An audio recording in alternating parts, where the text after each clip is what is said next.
These are devotions for people at a social distance. This morning in my devotions, I was reading in Luke chapter 21, verses 20 to 22. Well, a little bit more than that, but these are the verses that struck me. And they struck me because they are a description that kind of connected to what's going on in the world right at the moment. Jesus says this: "When you see Jerusalem surrounded by armies, then know that its desolation has come near. Then those in Judea must flee to the mountains, and those inside the city must leave it, and those in the country must not enter it." And the first time I was reading through it today, I was kind of struck because this, what's describing, of course, is what actually happened around 70 AD, 40 years or so after Jesus would have said this. This is a description of the siege.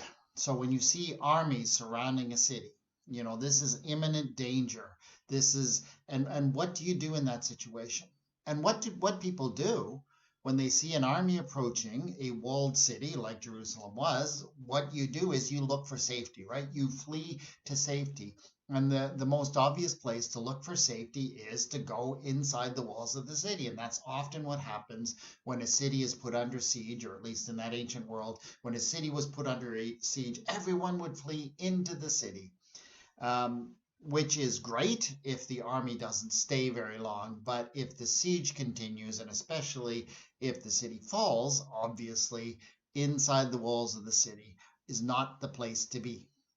So the walls, the people in the city seem like safety, but they are kind of the opposite if the city is not going to stand.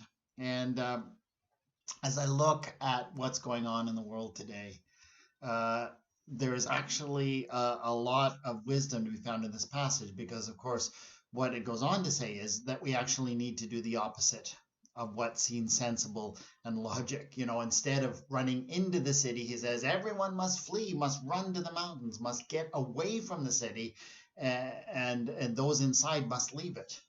Which is about running away from what feels safe in the moment.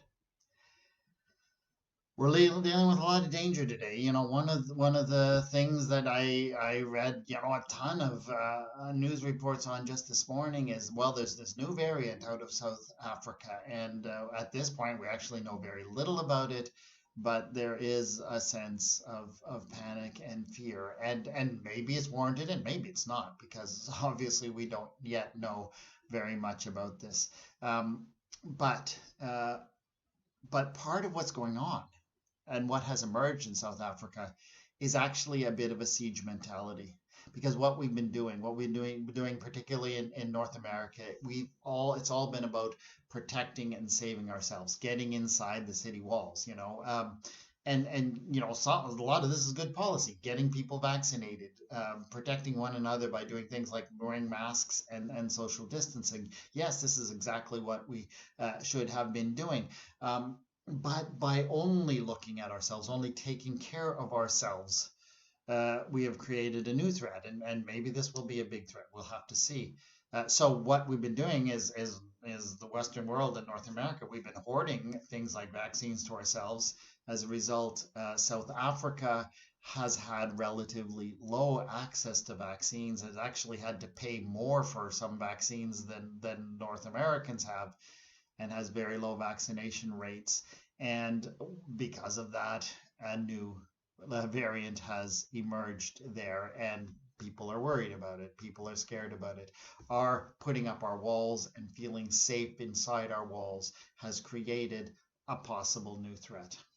I'm not suggesting that we need to panic about that or we need to worry about that. We'll have to wait and see. But we need to think beyond simply let's hide behind these walls and just take care of our own. That's not the way to do it. That's not the way to be safe in times of global danger. So just the situation on the ground reminded me of the important truth that is being illustrated in the Gospel of Luke as Jesus talks about the dangers that would emerge about 40 years after his crucifixion. Lord our God, as we think of the dangers at work in the world today, very real dangers, some of them. Let us think in a way that doesn't just seek to hide behind walls and take care of ourselves. Let us be wise and look beyond our borders and think creatively and lovingly about how we can protect the whole world against some of these threats. Amen.